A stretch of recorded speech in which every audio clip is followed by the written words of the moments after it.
여러분 안녕하세요. 한자어 사전의 김영국입니다. 지난 시간에 배웠던 내용을 잠깐 다시 요약 복습해 봅시다. 한문에서 문은 문장이죠. 문장. 외국어다. 즉 중국어는 한문은 주어 다음에 동사 다음에 목적어가 와서 우리말과는 어순이 다릅니다. 그거에 비해서 한글이 없던 당시, 표기가 없던 당시에 우리는 한자를 빌려 썼죠. 그래서 제 이름은 한문이 아니라 한자라고 말씀드렸습니다. 그 다음 두 번째 매우 중요한 개념, 사물입니다. 물이라고 하는 것은 감각기관을 통해서 인식되어지는 대상을 물이라고 하고, 그래서 과학의 경우에는 실험과 검증이 가능하기 때문에 발전의 개념을 도입할 수 있지만, 사의 경우에는 분명히 모성애, 우정처럼 분명히 존재하긴 하지만 보거나 듣거나 만질 수는 없는 거죠. 이런 것을 사라고 하죠. 그래서 이 모든 사를 통틀어 얘기할 때 만사라고 얘기합니다. 세상 만사가. 그리고 보고 듣고 만질 수 있는 모든 걸 통틀어 얘기할 때는 만물이라고 하죠. 이 물은 다시 세 가지로 나뉩니다. 움직이는 거, 동물, 움직이지 못하는 거, 식물, 생명이 없는 거, 광물, 이렇게 나누죠. 다시 물론 이제 동물도 척추동물, 무척동물 이렇게 나누면서 계속 나눠 나갈 수는 있습니다. 하여간 이것들은 보거나 듣거나 만질 수 있다는 특징이 있습니다. 그 다음 세 번째는 한자의 85%는 형성으로 되어 있다. 형이라는 건 모습인데 이것은 뜻입니다. 뜻. 그 다음에 성은 소리죠. 즉 음을 나타냅니다. 그래서 지난 시간에 했던 거 기억나시나요? 요것이 기본 글자고 이것이 성을 나타내고 그 옆에 있는 붙은 부수들이 이것들이 뜻을 나타낸다라고 말씀드렸습니다. 그러면 다시 한번 봅시다. 자, 이것은 모자죠. 그리고 이것은 코입니다. 눈과 코. 그리고 이것은 수염이죠. 그리고 이것은 입입니다. 즉 얼굴 용자입니다. 그러면 이것이 들어간 것들은 다 용이라고 있겠죠. 그리고 이 변, 부수라고 얘기하는 이것들은 뜻을 나타냅니다. 뜻. 그래서 요것이 형이고 요것이 성인 거예요. 그래서 형성, 형성인 거죠. 자, 그러면 위에 들어가 있는 건 풀초입니다. 즉 꽃의 종류죠. 그래서 연꽃 용자입니다. 우리나라는 오랜 동안 불교 국가였기 때문에 이 불교와 관련되어 있는 이름들, 지명들이 많습니다. 예를 들면 안양이라고 하는 곳은 이것은 극락이라는 뜻입니다. 그리고 용화, 용화산이라는 명칭도 많고 이것은 서방 정토, 극락세계를 가리키는 것이고, 그 다음 부용산이라는 이름도 많습니다. 부용, 부용은 연꽃입니다. 부용, 부용산. 그리고 이것은 구슬옥이 다른 글자 옆에 붙으면 임금왕처럼 나타나죠. 그래서 이거는 구슬입니다. 구슬, 보석이죠. 그 다음에 이거는 나무목이 들어갔으니까 나무의 종류입니다. 벵골나무라고 하는데 어떻게 생긴 건지는 저도 한 번도 본 적이 없습니다. 이것은 맷산이 들어갔으니까 산 이름 용자입니다. 산 이름. 어디에 있는 산인지 모르겠어요. 그 다음에 이것은 삼수변이 들어갔죠. 즉 물로 녹이는 겁니다. 그래서 녹일용, 용해도라고 할 때. 그런데 이것은 쇠금이 들어갔고 여긴 불화가 들어갔습니다. 이것도 다 녹일 용자입니다. 그러면 이 글자와 이 글자는 어떻게 다른 거냐? 이것은 용광로에서처럼 불을 사용해서 쇠를 녹일 때, 불을 사용해서 쇠를 녹일 때 쓰는 용자입니다. 이것은 삼수변이 들어갔으니까 물에다 녹일 때 쓰는 글자입니다. 그래서 같은 녹인다는 뜻이라도 이 부수, 변이 달라집니다. 자, 그럼 이제 한자어 사전을 본격적으로 시작해 보겠습니다. 이것은 가라고 시작되는 한자인데 가도 서로 다른 글자가 여러 개가 있습니다. 그래서 첫 번째 가라고 하는 뜻이고 이것은 요 첫 번째 가자에 대한 페이지 수를 나타냅니다. 그럼 보겠습니다. 이 노란색이 기본자입니다. 더할 가자죠. 그럼 여기는 나무목이 들어갔죠? 그래서 이거는 나무목, 즉 실엉입니다. 실엉, 선반. 그리고 이것은 가마, 멍해입니다. 즉 말이 끄는 가마예요. 그리고 이것은 옷의가 들어갔죠. 그래서 이것은 스님들이 입는 옷, 장삼가사라고 얘기할 때 쓰는 가자입니다. 요거는 깃불시의 윗부분이 결합된 글자입니다. 그래서 기쁘니까 아름답다. 그래서 아름다울 가. 왼쪽은 발족이죠. 즉 발과 관련이 있습니다. 그래서 책상 다리를 하고 있을 때 가라고 합니다. 가부좌. 그 다음에 이것은 그 안에 사람들이 머물고 있어요. 그래서 이건 절가짜입니다. 이것은 뭐냐면 색깔을 달리 했는데 위에 것은 가짜지만 이렇게 음이 바뀌었을 때 이렇게 표시했습니다. 하례라고 하는 얘기 뭐냐면 축하하는 의식이라는 뜻입니다. 그래서 축하라고 할 때 이 하자를 씁니다. 그러면 자세히 보겠습니다. 자, 이 가짜를 보면 힘에 지금 힘이 들어가 있죠. 그래서 힘을 더한다는 뜻입니다. 힘력에 입구가 들어갑니다. 지금 오른쪽을 보시면 노란색이 기본 글자인데 그거에 따라서 조금 전에 봤던 글자들을 오른쪽에 배치했습니다. 때로는 너무 글자가 많아서 다 배치 못하는 경우도 있으니까 양해하시기 바랍니다. 그러면 이 가짜를 보면 속도를 더하는 게 가속도죠. 그러면 속도를 줄이는 건 뭐죠? 감속도죠. 그 다음 격이라는 건 치다라는 뜻입니다. 그래서 때리는 것, 가격하다. 그런데 요즘은 직격이라는 말을 많이 쓰죠. 직격하다. 즉 직접 공격하는 것입니다. 직접 치는 것. 돌려 얘기하지 않고 직접 치는 것이 직격입니다. 그 다음 힘을 더한다. 가세하다. 그 다음 가공하다. 어떤 생산의 과정을 더하는 것. 이 공자는 공업, 공장이란 뜻이죠. 그래서 생산의 과정을 더하는 것이 가공하답니다. 그 다음 가산금, 가산세, 즉 이제 세금을 늦게 내거나 이랬을 때 더 세금 10%뭐 이렇게 세금을 더 내야 되죠. 이런 것이 가산세죠. 그 다음에 어떤 공로가 있을 때 가산점을 줍니다. 그 다음 가압기, 압력을 더하는 기계, 압력을 빼는 건 감압기죠. 중요한 건 이 압이라고 하는 것은 압력인데 압력은 압력이지 않습니까? 력은 힘입니다. 그래서 고기압, 저기압이라고 할 때도 그것은 바람의 힘을 가리키는 거예요. 그래서 압은 힘이라는 것을 기억해 둘 필요가 있습니다. 그 다음 가, 감, 승, 제 이걸 사칙연산이라고 하죠. 네 가지 규칙. 연산이라는 건 뭐죠? 어떤 약속을 정해놓고 계산하는 방식, 이것이 연산입니다. 예를 들면 자 물방울 하나와 물방울 하나를 합하면 어떻게 됩니까? 물방울 1 더하기 물방울 1, 그건 큰 물방울 1이죠. 하지만 수학에서는 어떻게 합니까? 1 더하기 1은 2라고 한다. 이것이 연산입니다. 약속을 미리 정해놓고 하는 것. 고등학교 1학년 수학에 이 연산이라고 하는 부분이 나오죠. 자, 가는 더하기, 감, 빼기, 승, 곱하기, 재, 나누기, 사칙이죠. 그 다음 가수분해, 물을 더해서 분해하는 것. 예를 들면 소금의 성분은 뭡니까? NaCl이죠. 나트륨과 염소. 근데 거기다 물을 부으면 Na와 Cl이 Na 플러스 이온과 Cl 마이너스 이온으로 나뉘어지죠. 그래서 물을 더해서 나누어질 때 이걸 가수분해라고 합니다. 그 다음 가승이라고 하는 건 뭐냐면 승은 되박이라는 뜻입니다. 되박. 옛날에 세금을 거둘 때 예를 들면 쌀로 거뒀는데 그 쌀을 그러면 창고에 보관하지 않습니까? 그러면 쥐들이 파먹죠. 그래서 대략 30% 정도의 세금을 더 걷어들입니다. 이걸 가승이라고 합니다. 되박을 더하다는 뜻이죠. 더 걷는 걸 가승이라고 하는데 실질적으로 이 가승이라고 하는 제도는 탐관오리가 착복을 하는 수단으로 쓰였습니다. 그 다음 이것은 처음 보는 한자죠. 가채라고 합니다. 자, 지금 신윤복의 미인도 보이죠? 요 부분이 원래 이 여자의 머리고 요것은 남의 머리카락을 사서 얹은 머리죠. 이 얹은 머리, 두른 머리를 어여머리라고 합니다. 어여머리.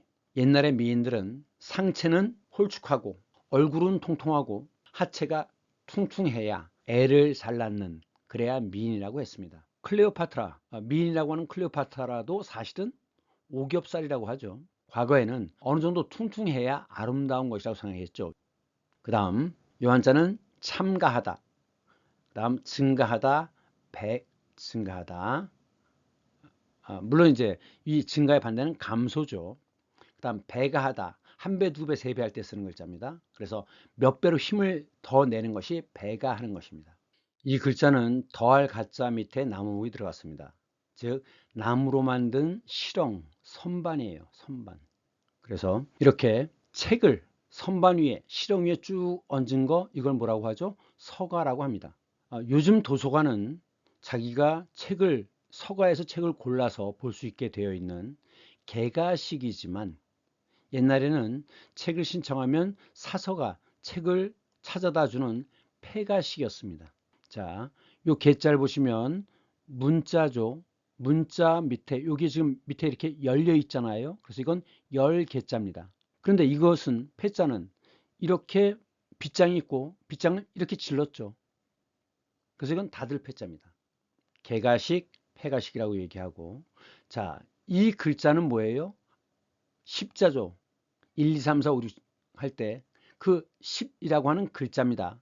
그래서 10이라고 하는 글자예요.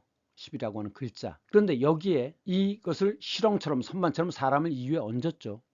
그래서 이것을 십자가라고 합니다. 십자가. 그 다음 요거는 가설무대인데 이때 가는 임시로라는 뜻으로 쓰였습니다. 그래서 임시로 설치한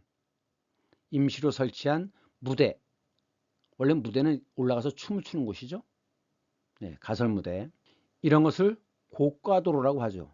지금 이 사진은 지금은 철거됐지만 옛날 3일 고가도로, 청계천을 지나는 3일 고가도로의 야경입니다. 이런 것을 고가도로라고 하죠. 그래서 높게 이렇게 높게 올린 도로이기 때문에 고가도로. 그 다음 사랑의 가교, 교는 다리교자죠. 그래서 떨어져 있는 두 개를 이었다라는 뜻으로 사랑의 가교라는 말을 씁니다. 그 다음 가공, 상상으로, 실제가 아니죠. 상상으로 만들어 얹은 인물이기 때문에 가공인물이라고 합니다. 요것은 말맞자죠. 그래서 원래는 말이 끄는 가마를 가라고 하는데, 예를 들면 임금을 태우고 가는 가마를 어가라고 합니다. 그런데 이 어자는 좀 따져볼 필요가 있는 게, 일본어에서는 이 어를 오라고 발음합니다. 오. 근데 일본어에서는 무생물인데도 존댓어를 사용해요. 그래서 이게 차잖아요. 티. 그래서 이거를 일본에서는 오차라고 합니다. 그래서 보리차 이런 것도 다 오차라고 얘기하죠. 그 다음 일본어에서는 받침이 별로 없기 때문에 이 해머라고 하는 발음을 잘 못합니다. 그래서 한마라고 하는데, 그래서 이제 건설 현장에서 보면 건설 인부들이 망치를 뭐라고 하느냐, 오한마라고 합니다. 이 오는 바로 이 한자인데 일본어에서는 무생물에도 존대어를 많이 쓴다. 그 말씀을 드리는 거고요. 그 다음 요거는 옷 의자죠. 그래서 옷과 관련있습니다. 그래서 이제 가자인데 요건 모래사자입니다. 모래사. 밑에 오디가 들어가 있어요. 그러니까 이것도 역시 옷 종류인데, 이 가사라고 하는 건 지금 이 스님이 예불을 드리고 있지 않습니까? 지금 여기에 바깥에 입고 있는 보통 왼쪽 위에서 오른쪽으로 이렇게 늘어뜨리는 이 옷, 이것을 가사라고 합니다. 의식용으로 사용하는 옷이죠. 그 다음에 장삼이라고 하는 것은 그냥 우리 보통 두루마기처럼 생긴 것, 이것이 장삼입니다. 그래서 보통 스님들은 장삼을 입다가 의식을 예불을 드리거나 이럴 때는 보통 가사를 입습니다. 그런데 이곳은 동남아 쪽에서 볼 수 있는 거죠. 중국이나 한국, 일본 쪽에서는 먹물을 사용해서 옷감의 색깔을 입히는데, 그에 비해서 이 동남아에서는 사람이 이제 길에 있다가 죽으면 입이나 코로 구멍으로 이렇게 피가 흘러나오지 않습니까? 그래서 그 사람이 입고 있던 옷에 피가 적셔진대요. 그러면 이제 그 스님들이 그 죽은 사람의 옷을 벗겨 가지고, 물론 다 떨어졌겠죠. 그 몇 개 옷을 합해 가지고 기워서 입는데 색깔이 좀 보기 흉하니까 거기에 이제 진흙과 소똥 등을 같이 넣어 가지고 비벼서 그 진흙과 소똥의 그 색깔이 천에 입혀지도록 만든 다음에 옷을 지어 입는다고 합니다. 그래서 중국이나 동아시아 쪽은 이렇게 먹물 옷을 입는 데 비해서 동남아는 보통 이렇게 붉은색 계통의 옷을 입습니다. 그리고 두 개 차이가, 이 먹물색 옷을 입는 이쪽은 보통 대승불교예요. 즉 나는 모든 중생이 성불할 때까지 나는 성불하지 않겠다라고 하는 관세음보살이 있죠. 보살이라고 하는 것은 아직 부처가 되지 못한 자를 보살이라고 합니다. 그래서 절에서도 절에 와서 일을 도와주는 여자분들을 보통 보살이라고 부르지 않습니까? 그래서 이제 그 관세음은 부처가 아니라 보살입니다. 모든 인간이 성불할 때까지 나는 부처가 되지 않겠다. 그래서 이 대승불교에서는, 대승이라고 하는 건 크게 함께 타고 가자는 겁니다. 나뿐만이 아니라 모두가 함께 가자는 것이죠. 이 대승불교에서는 그래서 중생을 구제해야 되기 때문에 굉장히 많은 부처의 종류가 있습니다. 그거에 비해서 소승불교에서는 나의 성불이 중요하기 때문에 절에도 보통 부처가 하나밖에 없습니다. 어떤 절에 가보면 많아야 셋입니다. 그런데 그거에 비해서 대승불교인 우리나라나 중국 같은 경우 보면 부처가 부지기수죠. 그런 차이가 있습니다. 그 다음 요거는 기쁠 시자라고 그랬죠. 그래서 기쁜 일입니다. 이게 더할 가짜오고, 그래서 이건 기쁜 일이라는 뜻이에요. 그래서 가래라고 하죠. 왕실에 왕자나 공주가 결혼한다든가 이런 왕실의 경사가 있을 때 그것을 가래라고 합니다. 물론 이거와는 구분해야 됩니다. 주자 가래, 여기서 가는 집가짜이기 때문에 집에서 일상인들이 지켜야 될 예의 범절을 정해놓은 것이 주자 가래입니다. 한자가 달라요. 경사, 요건 집가짜입니다. 달라요. 그 다음 이것은 왼쪽에 발족이죠. 그래서 이거는 가부자인데, 자, 이 사진은 많이 봤죠. 금동미륵 반가사유상입니다. 자, 금동이라는 건 구리로 불상을 만들어서 그 위에 도금을 합니다. 금으로 도금을 한 것을 금동이라고 합니다. 그럼 미륵은 뭐냐? 미륵은 현세가 아니라 내세에 내세에 오는 부처인데, 왜 내세에 오느냐? 내세에 나타서 세상을 구제한다는 뜻입니다. 그래서 이 미륵보살이라고 하는 것은 결국은 기독교식으로 얘기하자면 메시아가 되는 거죠. 세상을 구제할 자. 그래서 이것은 우리나라 보물이고, 이것은 일본의 국보 1호입니다. 일본의 국보 1호인데, 이 순간은 뭐냐? 그 부처가 명상에 빠져 있다가 그 깨달음을 얻는 순간을 조각한 것입니다. 약간 이 입에 보이는 희미한 미소 있죠? 이것이 깨달음을 얻는 순간의 표정이라고 합니다. 그리고 이 일본의 국보 1호인 이것은 나무로 만든 것인데, 이 나무는 안면도의, 우리나라 안면도의 소나무라고 하죠. 재질이. 그 다음 요거는 가람입니다. 가람은 절을 한자로 쓸 때 가람이라고 하죠. 순 우리말은 절이죠. 왜? 가서 맨날 엎드려서 절만 하니까 절이라고 하는데, 한자로는 가람이라고 합니다. 그런데 주의해야 될 건, 이 절을 얘기할 때는 도량이라고 있습니다. 장이 아니에요. 그래서 그것에 비해서 태권도의 경우는, 합기도의 경우는 도장이라고 하죠. 그래서 도량이라고 얘기할 때는 정신적인 수양을 하는 곳, 이것이 도량이고, 육체적인 수양을 하는 곳, 이것은 도장입니다. 두 개를 혼동하면 안 되겠습니다. 그 다음, 자, 요것은 바다조개인데, 인도네시아 내륙 깊숙한 곳에 이것이 그 화폐로 쓰였다고 합니다. 다이아몬드, 굉장히 귀하죠. 비싸고. 하지만 다이아몬드 갖고 먹을 수 있습니까? 즉, 희귀성의 원리가 적용되어서 인도네시아 그 내륙지방에서도 이 바다조개는 매우 단단하기 때문에 내륙지방에서 화폐로 쓰였던 사실들이 있습니다. 그래서 이제 어떤 축하할 일이 있을 때는 어떻게 돼요? 뭔가 선물이나 돈을, 음식이나 돈, 물건을 갖고 가야 되죠. 그래서 이 돈과 음식을 더하는 거잖아요. 이것이 축하입니다. 축하. 물론 이때 음은 가가 아니라 하라고 바뀝니다. 하로. 기억해 두세요. 가가 아니라 이것은 하입니다. 그 다음 역사 이제 드라마 사극을 보면 마마 경하드리옵니다, 이런 표현 많이 들어보셨죠?